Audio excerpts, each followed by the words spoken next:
Hello mga viewers, dahil sa meron tayong kasama ngayon na magbabangka ay bubumbahan po natin ulit itong ating bangka. Ayan po guys, pwede na and let's go. Yan. Talagay mo may sidin yan.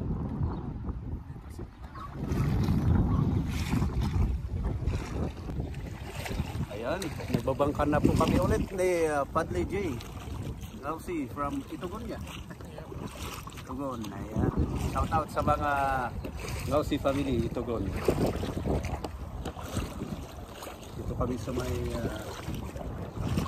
Lions Creek, Chipawa River. Ayan, malakas yung ila ng tubig. Hindi pa ka-abante yung ano.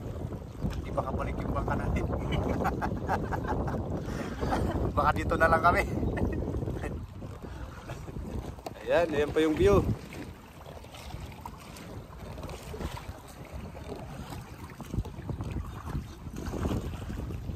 Ayos. Sabay bingwit.